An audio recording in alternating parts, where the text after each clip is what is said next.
Emang Jokowi jahat ya Bang ya? Bahkan seluruh kejahatan Jokowi itu tidak sebanding dengan seluruh kejahatan yang pernah dibuat di era reformasi itu. Karena Jokowi adalah puncak dari kejahatan. Gue ucapin itu secara serius ya. Mau jujur sebenarnya kalau mau diadukan ya kenapa tidak Pak SBY, Megawati itu juga kita adukan ke KPK. Karena mereka juga tidak baik-baik amat selama menjabat jadi presiden, apalagi Megawati. Kan kita tahu Indosat dijual, Blok Tangguh di luar dijual, mengeluarkan surat keterangan lunas BLBI, tanker dan sebagainya. Itu sebenarnya kan kalau justru itu yang wajar kalau mau diaudit, dibuktikan bahwasanya di sana tidak terjadi apa-apa. Ini kan bicara hukum ya, Pak SBY maunya. Kan tidak salah juga dipanggil gitu kan. Kalau memang mau fair gitu, jangan cuma Jokowi aja yang kalian fokus gitu. Nah, kita coba lihat ya, ini fakta. Kalau kalian bicara soal hutang dan sebagainya, Pak Jokowi itu kan dianggap presiden yang paling berhutang paling banyak. Waktu Gus Dur turun, Indonesia tuh meninggalkan hutang 38 miliar dolar. Begitu diganti Megawati 3 tahun, utangnya naik hampir 100% menjadi 75 miliar dolar. Begitu SBY 2 periode, hutangnya naik lagi 120% menjadi 168 miliar dolar. Nah, Pak Jokowi turun, itu utangnya dari 168 naik ke 200 miliar dolar. Naiknya cuma 11%. Nah, kalau kita bandingin pembangunannya, kan Megawati yang paling jublok. Di zaman dia 3 tahun aja lepas Indosat, Blok Tangguh, segala macam yang tadi saya sebut itu. Pak SBY apa yang dibangun? Itu. Kalau Jokowi, satu saja, udah selalu kita bicarakan bahwa tol saja ya. Di zaman Pak Jokowi, 10 tahun dia membangun rata-rata 235 km jalan tol. Zaman SBY cuma 35 km per tahun, sama-sama 10 tahun. Apalagi zaman Soeharto cuma 18 atau 19 km per tahun. Jadi kalau dibilang achievement-nya, pencapaiannya itu, dibandingin SBY, Jokowi dari satu sisi aja jalan tol sudah 600% di atas SBY. Di atas Soeharto itu udah 1200%. Itu saja, belum lagi yang lain-lain. Dan Jokowi lah presiden yang 10 kali datang ke Papua. Jokowi lah yang membangun bendungan di NTT. Dan banyak lagi, ada Freeport, ada segala macam, sudah berpuluh kali kita bahas. Tapi kalian kan membutakan diri, mentulikan mata, seolah-olah orang yang begitu berjasa terhadap negara ini, kalian anggap itu tidak ada. Sakit kalian itu sebenarnya. Sakitnya parah kalian. Cuma ya kami tahu, karena kalian bagian daripada 16% dan 24% itu. Kami tidak berharap kalian bisa membaik. Memang sudah akut kalian parah sakitnya kan. Cuma ini menguatkan kami bahwa kami pendukung Jokowi Prabowo inilah yang berdiri di tempat yang tidak salah gitu. Ya kan, kami orang yang tahu berterima kasih terhadap pemimpin dan negara ini gitu. Ya, jadi kami makin kuat hati bersikukuh di sini karena kami benar gitu. Kalian silakan aja teriak-teriak situ. Nggak ada masalah, cuma itu menjadi contoh yang tidak baik. Kalian kan punya anak cucu. Apa itu mau dicatat sejarah sebagai orang yang brutal seperti itu? Assalamualaikum warahmatullahi wabarakatuh, sahabat Viral TV dimanapun Anda berada. Jumpa lagi bersama kami channel Viral TV, berita teraktual dan terpercaya. Hari ini hashtag Adili Jokowi sering tersebar di berbagai ding dan juga di berbagai medsos, karena menurut saya itu bentuk sebuah kekecewaan. Ini selaras dengan apa yang dikatakan oleh Pak Iyes Subiakto bahwa harusnya kalau mau fair itu bukan hanya Adil Jokowi, mantan presiden seperti SBY dan juga Ibu Megawati Soekarno Putri juga perlu diadili, karena ya dosa mereka juga banyak, pelanggaran-pelanggaran yang dilakukan oleh mereka juga banyak. Tetapi kenapa harus menuju pada Bapak Presiden ketujuh yaitu Insinyur Haji Joko Widodo? Ya karena ketidakmampuan mereka untuk mengkritik atau memberikan masukan kepada bangsa dan negara ini atas kepemimpinan Bapak Presiden Prabowo Subianto. Itulah sebabnya mengapa Adili Jokowi terus dilontarkan oleh mereka agar nantinya mengacu dan memicu pertikaian di antara kedua belah pihak ini, antara Presiden Prabowo Subianto dengan Insinyur Haji Joko Widodo. Ini yang menunjukkan bahwa dan menandakan Indonesia tidak mau menjadi Indonesia emas pada tahun 2045. Oleh sebab itu, para pembenci-pembenci terus mendebarkan fitnah terkait dengan sosok Insinyur Haji Joko Widodo. Oleh sebab itu, jangan lama-lama lagi, kita dengarkan apa yang disampaikan oleh Bapak Iyas Subiakto di video selanjutnya. Bismillahirrahmanirrahim, let's go. Negara Indonesia, saya tahunya Joko Widodo. Oh, Joko Widodo sudah tidak jadi presiden, sudah ganti sekarang. Tidak sah. Tidak sah? Dan siapa yang pecat dia? Dan siapa yang pecat dia? Kenapa tidak panggil saya? Joko salah apa?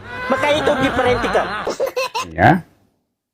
Kalau kita lihat persiapan Pak Jokowi menyiapkan Pak Prabowo itu sejak ditarik menjadi anggota kabinet, menjadi Menhan, itu sebenarnya di sana Pak Prabowo sudah menjadi satu tim dengan Pak Jokowi.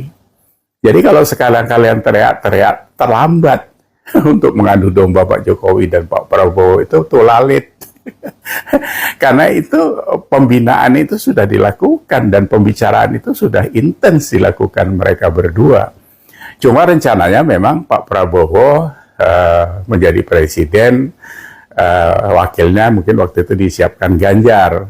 Tapi karena arogansi PDIP tidak mau menerima itu, ya akhirnya tawuran gitu. Nah, tawuran kalah terus jadi ribut seperti sekarang ini.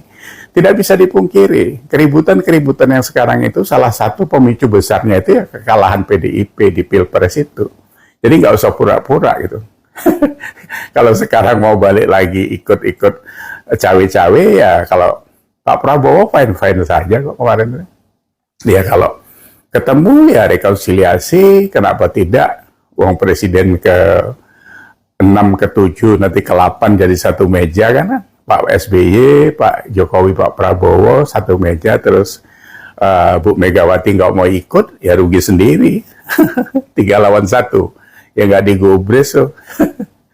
Jadi rekan-rekan sekalian, saya pikir kita sebagai rakyat biasa, yang kapasitasnya juga kadang-kadang kan tidak sekuat mereka, kita bukan politikus, kita juga bukan masuk di ranah pemerintahan, ya kita berdoa saja menjaga keamanan sosial, anak-anak kita dijaga, keluarga kita dijaga dari hiruk pikuk ketidakbaikan itu gitu. Karena satu-satunya yang bisa dipertahankan adalah sebuah kebaikan. Jadi apapun yang kita bicara ke depan, itu tidak bisa dilepas dari sebuah proses kebaikan. Jadi kalau mereka-mereka yang kita anggap agak menyimpang berpikirnya, ya maklum saja gitu. Karena mereka sudah memilih jalan itu. Ya, Amin Rais itu profesor, Refli Harun profesor, banyak profesor-profesor termasuk terakhir Pak Mahfud MD juga sudah ketarik ke sana. Ya nggak tahu kenapa berpikirnya seperti itu, ya tanya saja kepada rumput yang bergoyang. Jadi buat kita, Indonesia harus aman, pemerintahan ini masa transisi harus aman, sehingga cita-cita kita menjadi negara maju, Indonesia emas bisa tercapai bersama anak cucu kita nanti. Ya kita ini kan sekarang sudah pada bau kemenyan, seumuran saya ini kan gitu. Jadi kita jaga saja itu nanti supaya masa transisi ini mulus. Tinggal 25 hari lagi. Semoga tidak ada gangguan yang serius. Ya, doa kita semua rakyat Indonesia untuk kebaikan kita semua, untuk Indonesia sehat, pikiran dan batin kita harus sehat. Terima kasih. Saya keliling kemana-mana Pak, tokoh-tokoh luar negeri selalu bertanya, kok bisa? Kamu kan 2 kali dikalahkan. Ini Pak, orang Indonesia, kita kalah, mereka ketawa Pak. Anak buah lagi ketawa. Lo kira enak kalah?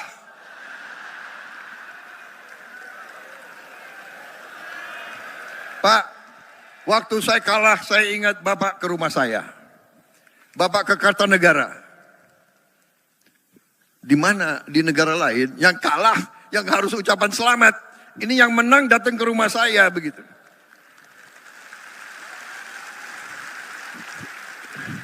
Makanya kalau ilmu kepemimpinan belajar dari orang Solo. Datang ke rumah, habis itu bawa undangan, mohon hadir pelantikan. Waduh, gimana ini? Makanya kalau urusan tentara, pertahanan, tanya Prabowo. Urusan politik aku datang ke orang Solo ini. Begitu beliau ajak saya gabung, saya gabung.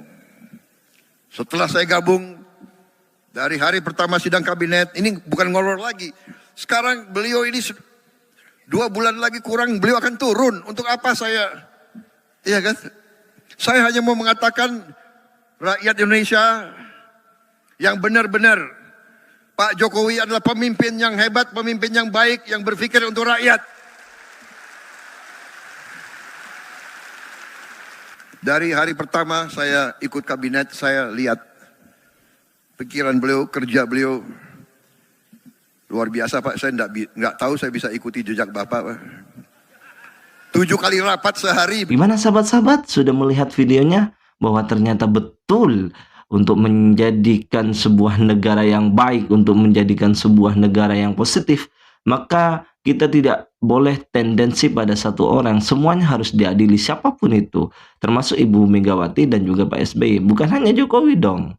Kalau memang itu benar-benar mau diadili, biar sama-sama fair sahabat-sahabat. Karena semua mantan-mantan presiden mempunyai kesalahan-kesalahan, tetapi jasanya lebih besar, kata Pak Presiden Prabowo Subianto, kepada negara daripada dosa-dosanya. Mungkin ini sahabat-sahabat yang kita bisa bahas hari ini. Jangan lupa tetap stay di channel kami, channel Viral TV, berita teraktual dan terpercaya. Ihdinas siratal mustaqim, wallahul muwaffiq ila aqwamit thoriq. Assalamualaikum warahmatullahi wabarakatuh.